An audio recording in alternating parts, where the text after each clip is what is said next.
30 seconds.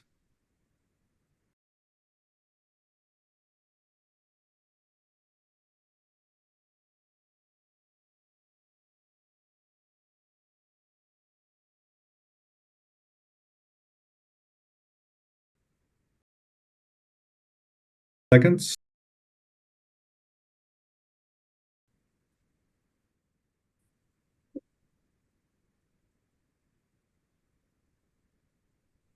Good evening, everyone. Welcome to Lishan Jiangtang for this evening, our webinar. We have a very special guest, a very good friend of mine, Patrick Dransfield.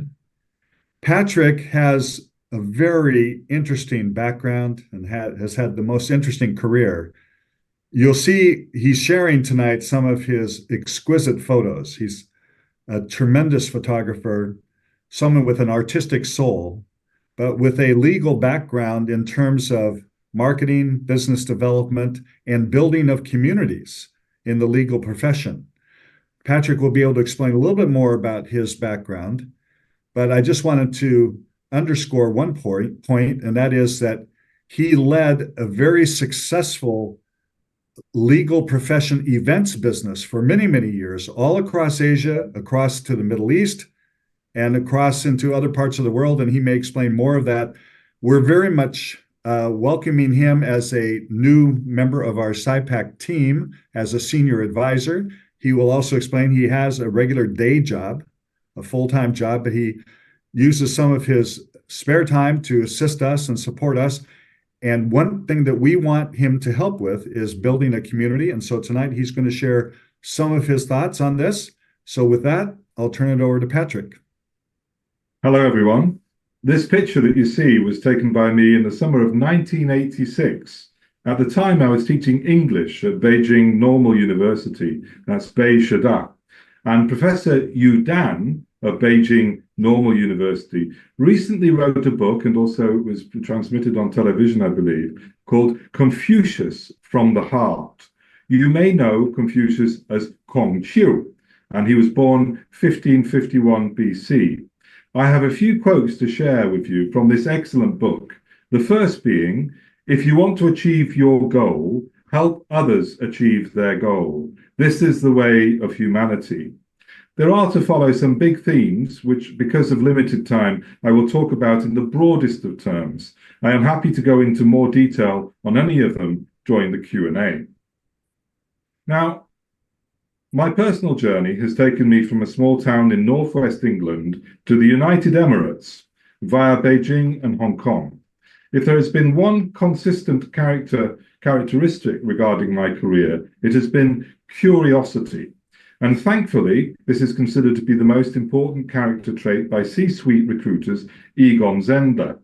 Over the past 30 years, my curiosity and drive has led me to publish over 20 legal books, written and recorded a novel, held several photography exhibitions, published a book on my China photographs of 1986, and also maintained a legal business career, which has included hosting countless conferences, events, coaching scores of lawyers in training sessions, and also creating community platforms, such as the in-house community and the Managing Partners Club.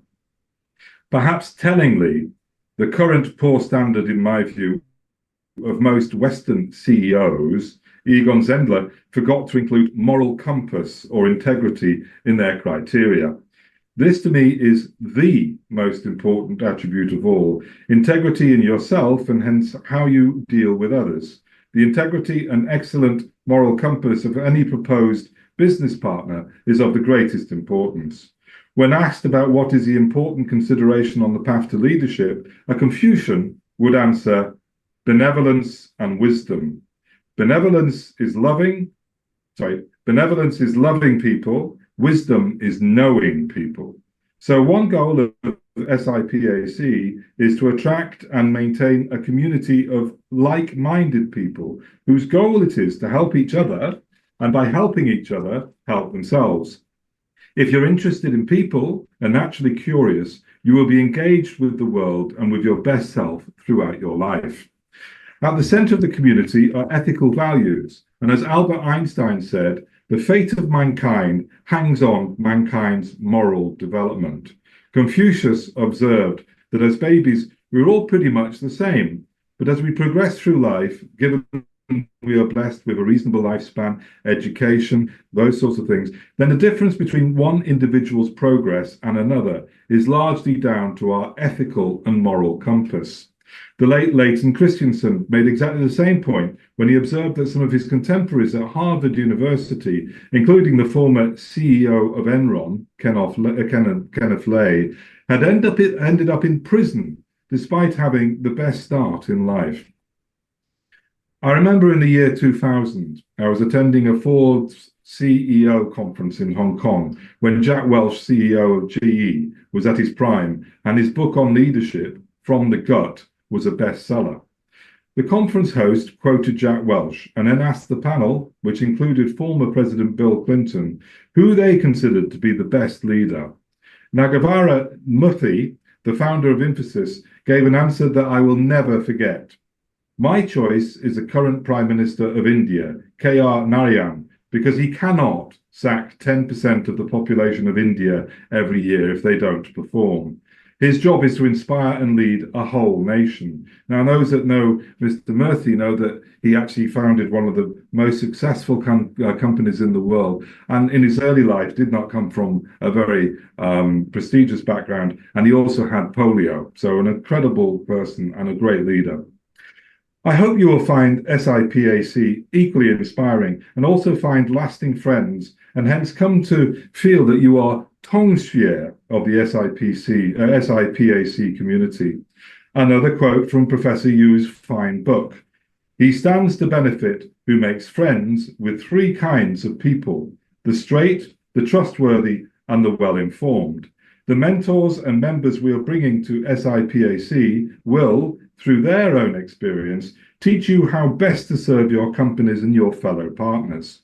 The mentors have been selected carefully as trustworthy people, and the information they will share with you is well informed. As the community comprises lawyers and professionals from both the in-house side and the private practice, you will find both groups are going to be very well served.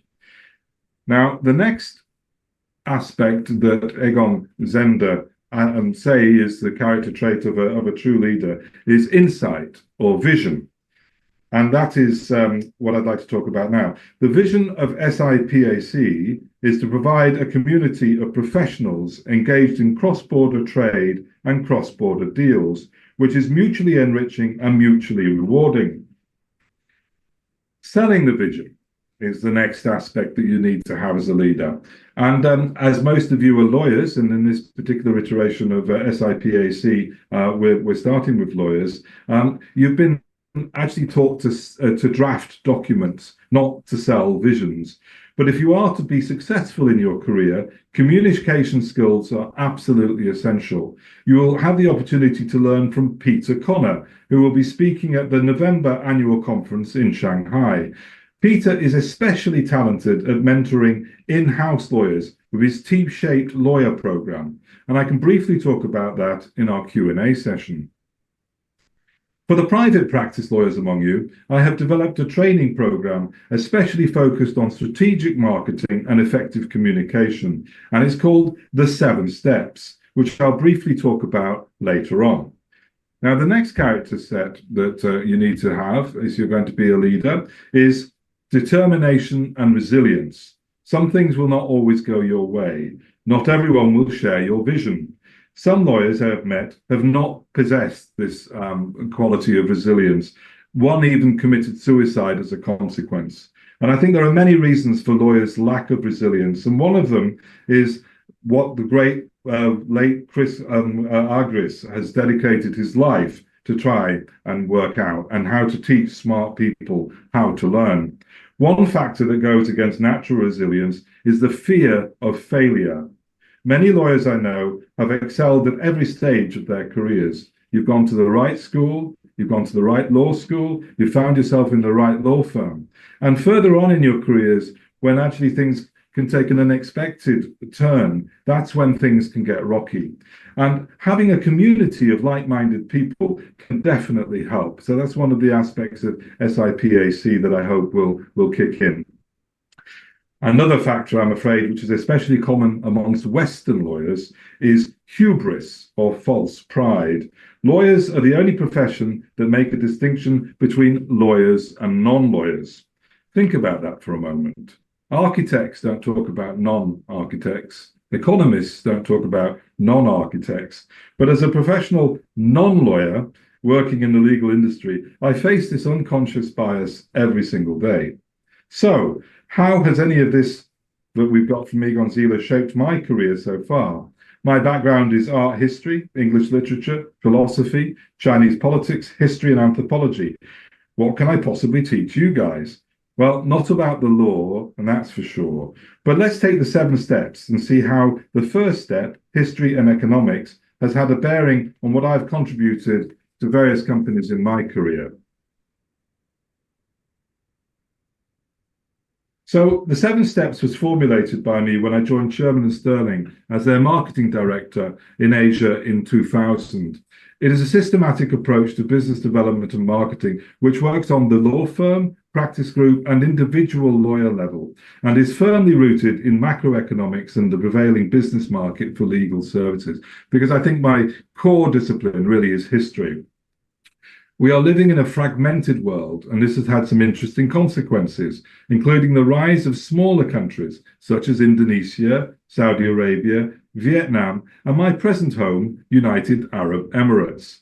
This is a big topic, so I'll share with you one short anecdote about how the 7 steps saved one law firm office. Now, I took this picture close to the diplomatic area of Beijing in the summer of 1986.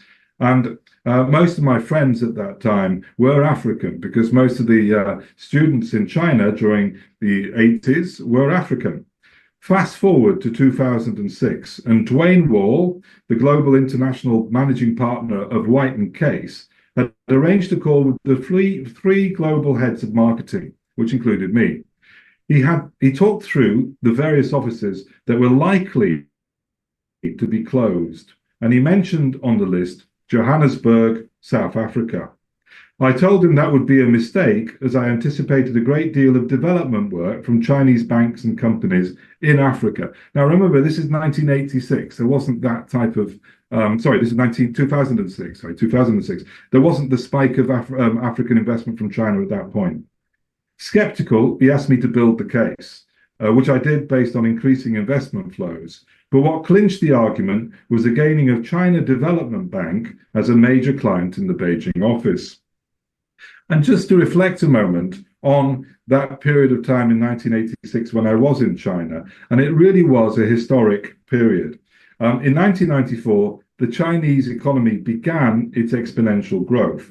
And according to recent research by Harvard professor David Dao-Quay Lee, for the first time since the Northern Sung dynasty, that's over 1,000 years, the individual wealth of Chinese people actually increased. So you can imagine this line at the bottom there. So we got 1950. If you go that back 1,000 years, that's how the income of the average Chinese person was until 1994. So we've lived through some extraordinary changes, not only epoch changes, but 1,000 years.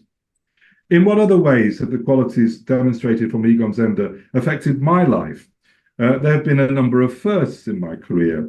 The first law firm directory of Chinese firms in 1997. And when I was putting that together, I remember Michael Hancock was being the only person that shared a single lawyer name with me. In those days, if you were a Western lawyer, you guarded your Chinese lawyers' names with your life. So it started with 9 names from Michael Hancock, not Michael Hancock, Michael Hickman.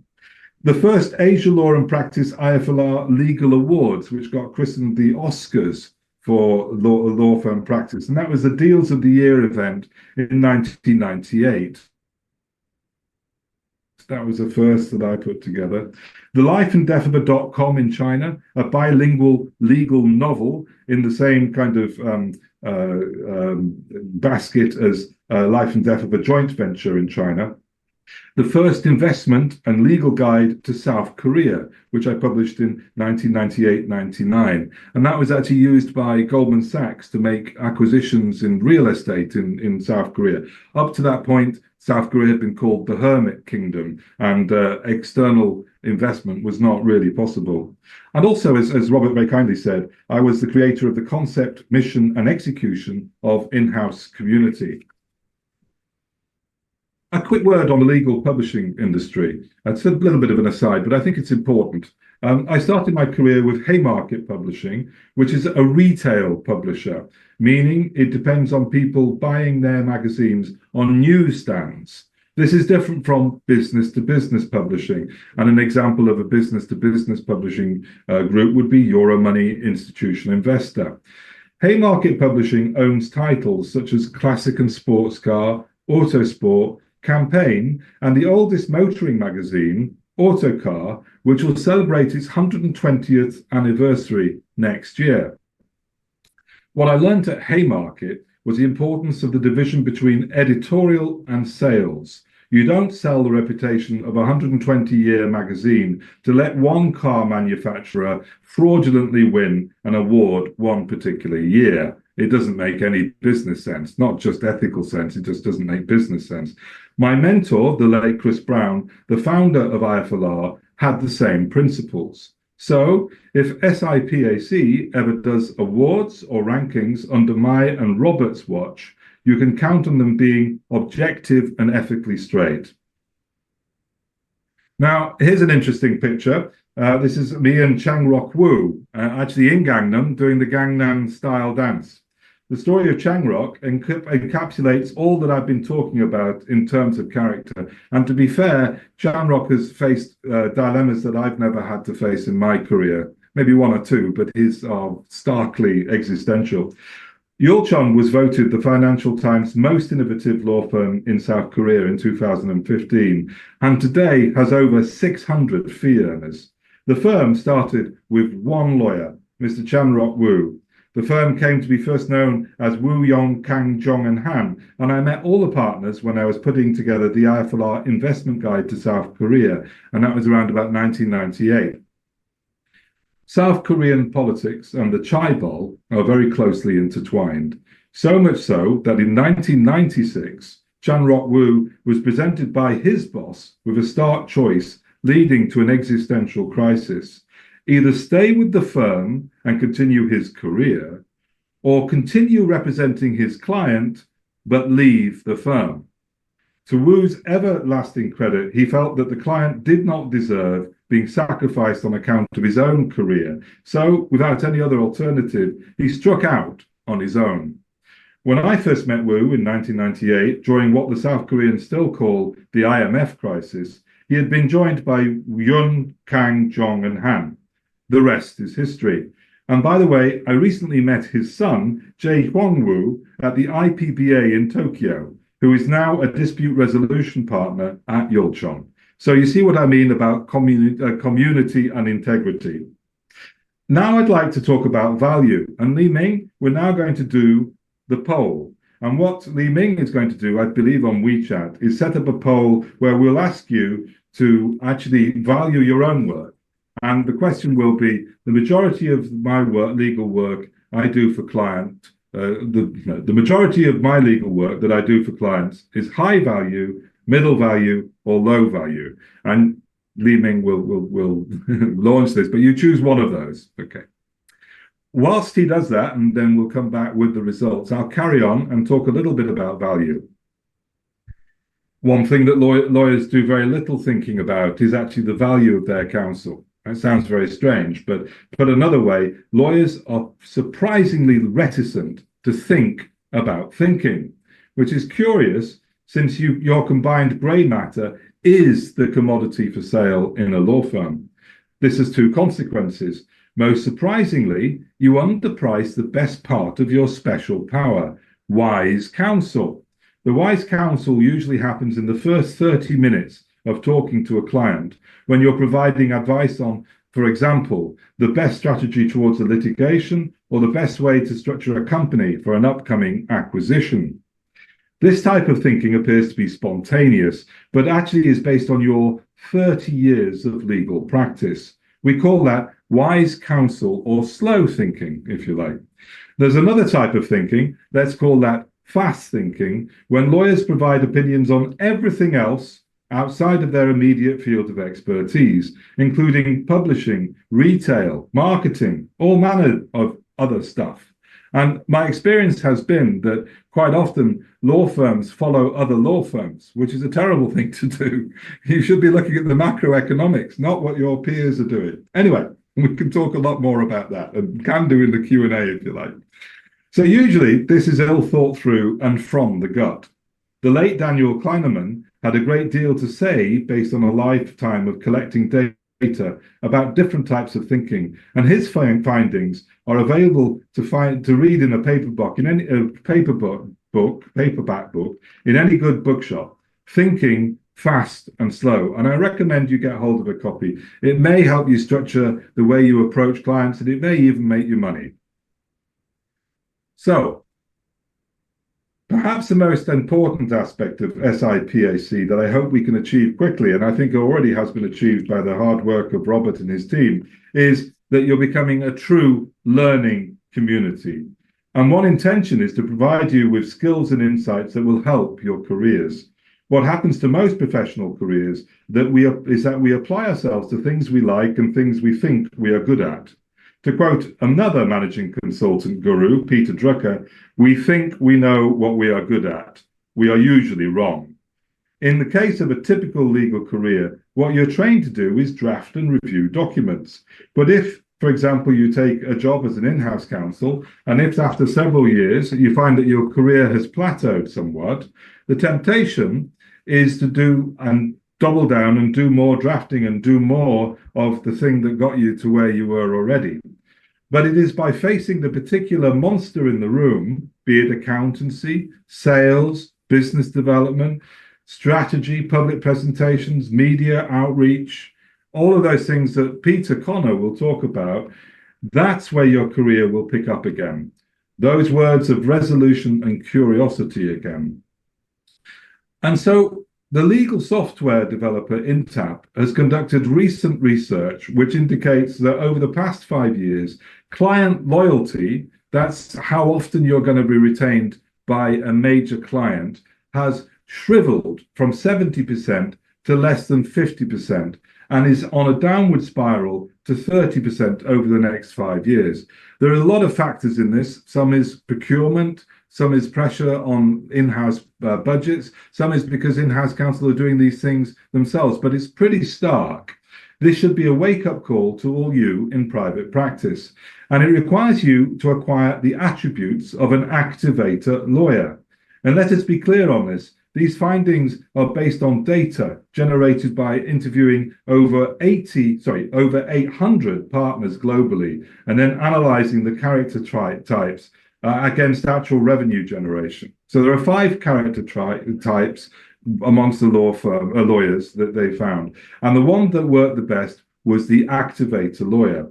And what are those attributes? Curacy, it is a very Confucian concept of playing it forward. An activator is a network builder with a proactive business development approach that includes information sharing and making valued introductions. In fact, it is the opposite of what some law firms have, which is a lawyer that only tends to his own contacts and does not share them. Okay. UK-based Professor Richard Susskind has spent the last 30 years telling senior lawyers what they should do. By and large, they have not listened. But the stratification of legal practice from the highly valued to the commoditized, as he first identified over 25 years ago, continues to be the main trend. This can only be accelerated with AI. And by and large, there is actually nothing, I'm just going to say, there's actually nothing wrong with delivering a commoditized legal product, as long as it is delivered efficiently and priced correctly. So there's a whole market out there where you have the bespoke, which would be the Watchdale Liptons, and then you have commoditized services. And a company called Hildebrand has actually put it into this kind of helpful pyramid. And we call this the client perceived value and the client perceived sensitivity pyramid. And so just to put this into context, if you're an in-house counsel, a general counsel, and your chairwoman in your company is facing possible litigation and a prison sentence, you're going to be not particularly price sensitive, right? So you're going to be looking for high value, low price sensitivity, because the main thing is to keep this person out of jail. However, if you're engaging with a firm and they're going to provide you with employment contracts across the whole company, then you're going to be much more price sensitive. And this is where you get the high value, client perceived value, and low commodity spectrum. I quoted Clayton Christensen earlier, and what he is famous for predicting is that the profound changes that come to an industry comes at the least glamorous and most commoditized end, and then transform the whole industry. If you just think about bookselling and Amazon, you get an idea of what he's talking about. Apparently, Bezos chose bookselling because it was perhaps the least, the most traditional of industries and the least that had ever modernized. Okay, a slight change of pace, and what else can I share from my own life and my own experiences? My father was a very wise man, and from a humble background, he became, against the odds, a doctor of chemistry. I remember him sharing with me when I was around about 20, the fact that nobody is waiting for you. And what he meant by that was you have to forge your own future. Nobody's actually going to be waiting for you to introduce you as this or that. And boy, did I find that out when I returned from China to London in 1986. Nobody was in the least bit interested in my China photographs in those days. So over 800 negatives sat in a shoebox in my clothes cupboard until COVID-19 struck. And I finally got round to having the archive scanned and digitalized. In the autumn of 2020, I was invited to present a wall exhibition at Hong Kong's Foreign Correspondents Club. Quite an honor.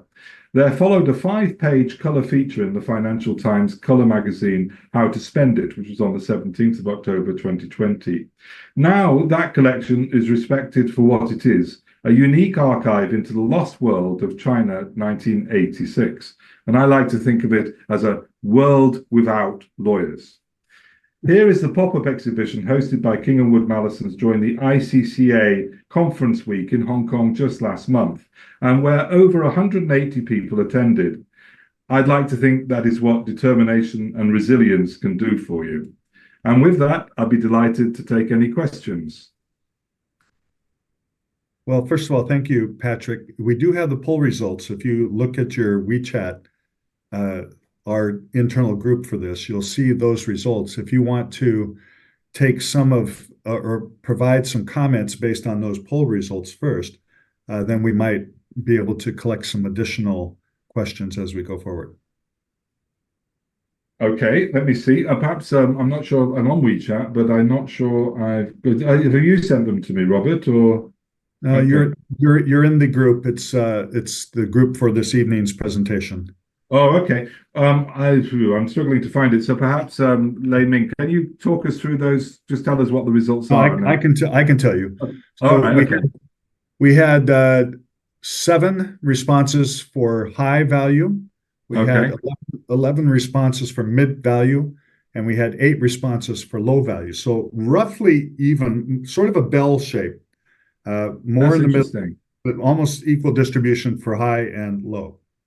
Okay. Well, I'd be very interested to hear from people on the call about what they mean by that. It's evenly distributed. I was kind of expecting people to say that they were providing high value because lawyers tend to have a very high opinion as to what they're delivering. But that would be Western lawyers. I think just reflecting on it, I think I made the slight joke that 1986 was a world without lawyers, and actually in China that was largely true. Most of the people that Robert's generation started their careers around about 1990, 1994, perhaps. Some of the big law firms that are still around today were founded about 94, 95. So it is actually a relatively new profession in China.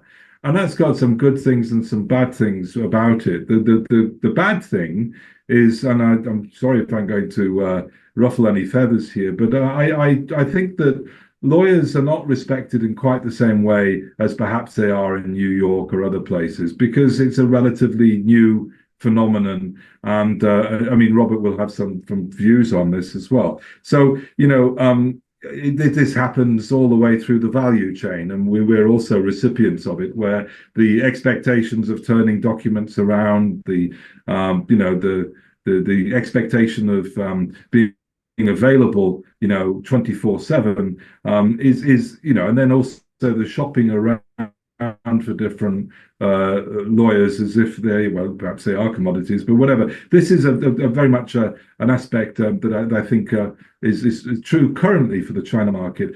And you don't always get the best value out of people if you don't put that value to them. So that's one aspect. So I think that's perhaps why the results are a little bit more nuanced than they would be. I think if I was to present this in New York, everybody would say their work was all high value, but maybe I'm wrong. I don't know. No, I share your views, Patrick. Just a couple comments on what you just shared. I came to Hong Kong and China, actually first to Shanghai in 1993, then joined Baker McKenzie's China practice in 1993. So I always say that's the start of the uptick of the legal profession, but it is also the date when foreign law firms were first permitted, or the first group of foreign law firms were permitted to open a formal office. And it's also the year 1993 when Chinese law firms, private law firms, were first able to be established. And you're right, when you talk about a world without lawyers, that definitely would have been the case in 1986, because even in the early to mid 1990s, we didn't see a lot of Chinese lawyers. Chinese companies actually would rely on the foreign party on inbound transactions to have an international lawyer to assist, and then we would work with Chinese lawyers as necessary. But it wasn't a very big community of qualified Chinese lawyers at that time. But that changed so dramatically. And we are still going through further rounds of evolution of the Chinese legal profession. And for example, we have been in contact with the in-house team at a very well-known, high-profile food and beverage company in China that's looking to expand abroad. And they said pretty much what you talked about. They were balancing this high value with price sensitivity, and they were, I would say, in the upper middle part of that. And from our perspective, they would have reasonably simple, straightforward requests, but actually they treated it very seriously, and they said it's more important that they have responsiveness and high quality advice. Obviously, they would like to have a fair price, but they weren't going to choose only based on price. Now, that reflects something about senior management, because that has been the bottleneck, I think, for the further progress of the legal profession, is that the senior management does not always still have a fully developed concept of the value of legal services, and therefore they tend to focus on price. Price sensitivity seems to be the most dominant feature still for a lot of senior managers in Chinese companies. But now we're seeing more and more a trend where they recognize they have to be working with high quality law firms. And that's what we do at SIPAC. We are trying to be at the front end of that trend, where the member firms we have and the firms we contact around the world are all leading firms in their jurisdictions, because we believe that that's where the top Chinese companies are now, And we think that's the direction that all Chinese companies will be moving towards. And so I think that's good for our community of the law firm lawyers in Chinese law firms, the in-house counsel in Chinese companies, and our global network of top lawyers around the world. And so I think a lot of what you talked about in your presentation really resonates with what we're trying to do. So I really appreciate your comments and what you shared. Well, thank you. Obviously, I'm keen also to hear from I'm not sure how how Billable works in terms of questions, but I'm keen to have some questions from the floor as well. But it was rather deliberate of me to talk about Egon Zehnder, because I think the one lawyer I mentioned through the presentation, I may have mentioned others as well, but the one person I mentioned was Bill Clinton, and he became president of the United States and was a trained lawyer.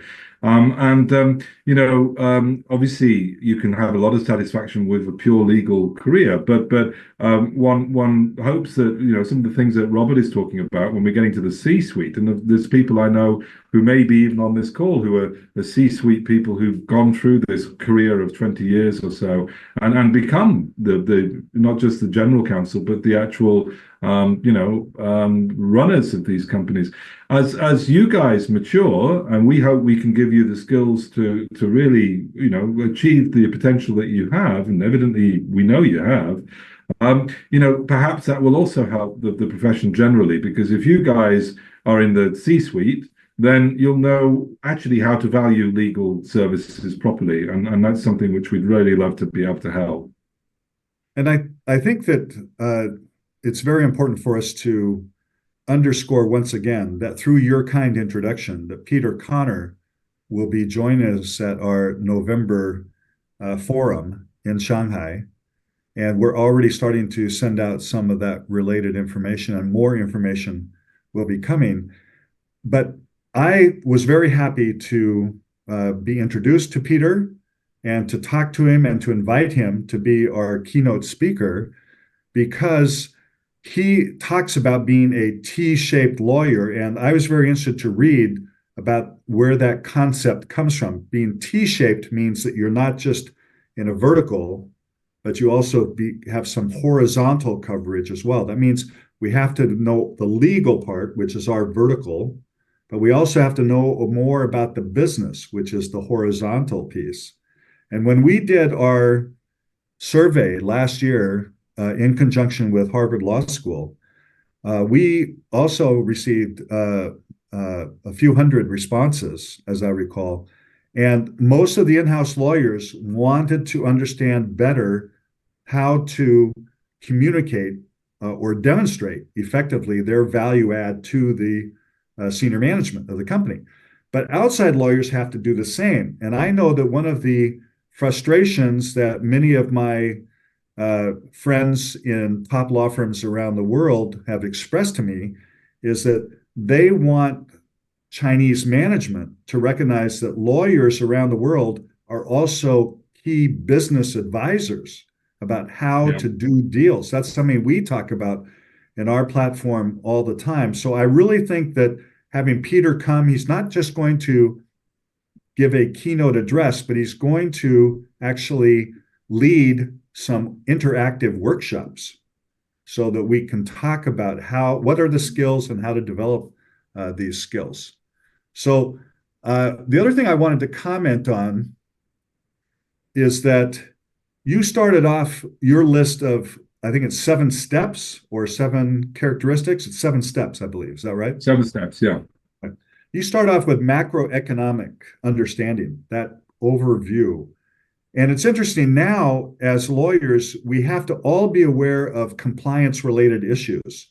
And compliance issues all derive from geopolitical issues and the geopolitical environment. So it turns out that we spend a lot of time on the SIPAC platform talking about geopolitical considerations.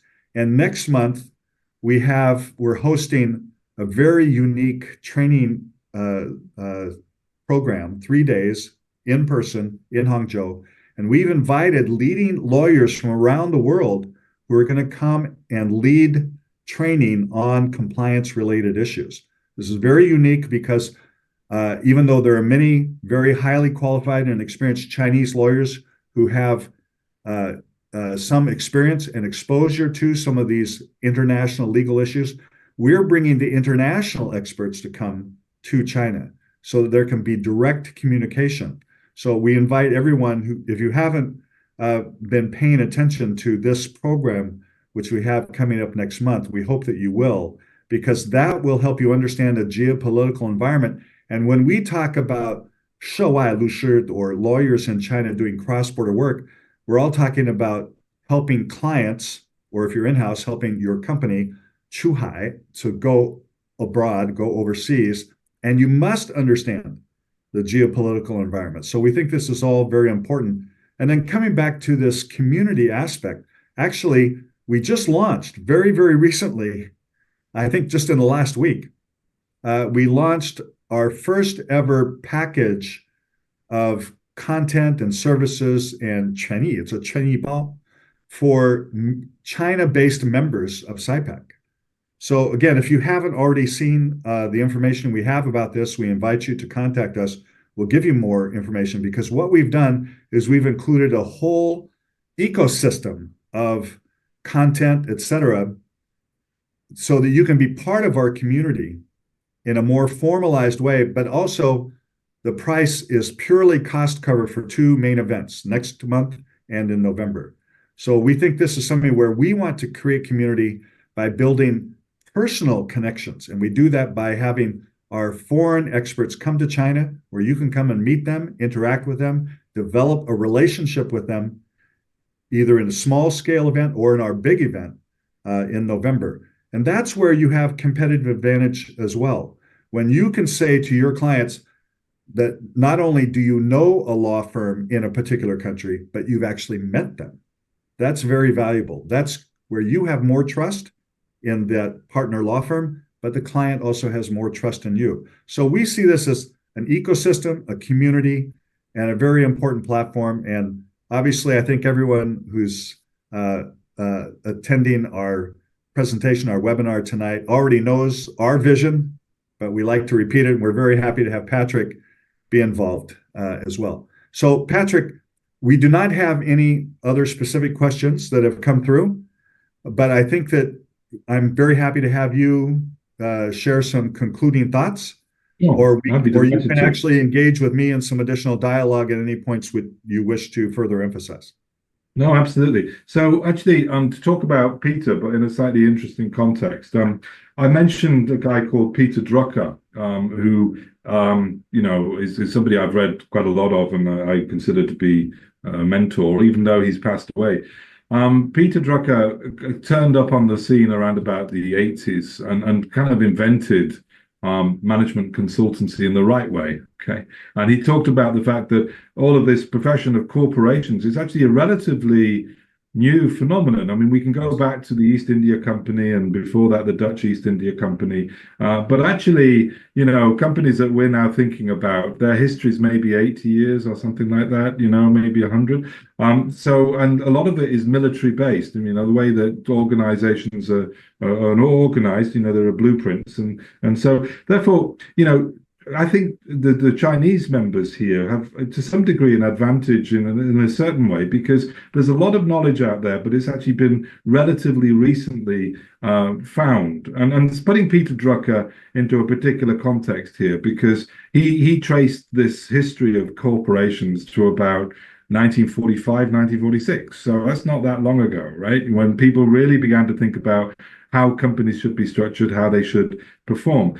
And so Peter, to go to Peter Connor, and also Robert yourself, you're in that kind of very beginnings of general counsel, in-house counsel teams. There weren't too many of you guys around 80, 90 years ago. There was a trend with companies to start recruiting lawyers inside their own companies. And that kind of began to spike maybe 30 years ago, something like that. Okay. So the history of all of this isn't that long. And the one thing that I think is really beneficial, and especially with Peter, but also with Robert as well, is that you're going to be interacting with people who've actually done the job. Okay. There's a lot of people that haven't done the job. including me. I'm not a lawyer and I've never run an in-house department. So, take what I say. I've run marketing departments, but, you need to have people who've had the skin in the game. And one thing, and I don't want to take Peter's comments out of context, but I do remember one seminar one training thing that we organized in in Hong Kong. And all of you guys, if you're in-house counsel, you've got difficult clients, okay? And to have somebody very practically tell you what the limits are that you can influence and what they're not is really important. So somebody who's actually been in the firing line and you can ask him in this situation on a candid basis, what can I do? And he can tell you that's invaluable. And that's what we are going to be bringing. So delighted to be on board. Delighted to have this opportunity to talk about myself for 40 minutes, which, my wife would say happens all the time, but actually doesn't happen that often. And really great to work with you, Robert, and the team, and Li Ming and the whole team. So if there's nothing else to comment on, I've really enjoyed this interaction. Look forward to meeting you all in person. And, if there's any questions, we can share my WeChat and my WhatsApp and my emails, and anything you want to follow up on as the audience, please feel free to do so.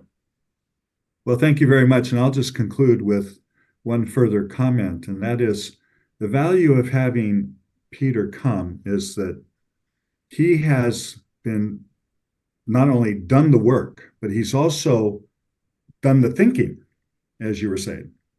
And he's through his consulting projects and training and interaction with in-house counsel across the world, but particularly in Asia, he has a very good sense of what works and what doesn't work. Not only what he did, but what others have done and how they have implemented it and what the feedback is.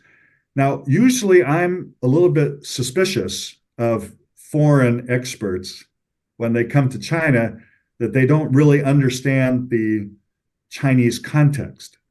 But he has also done some of this similar consulting with the in-house legal teams of very large leading Chinese companies.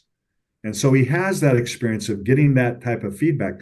But more importantly, the way the workshops will be set up is that we will be organizing small groups, discussion groups. So there'll be presentations, there'll be questions assigned to each discussion group where people in similar backgrounds or similar situations can share experiences on a confidential basis and then report back to the larger group.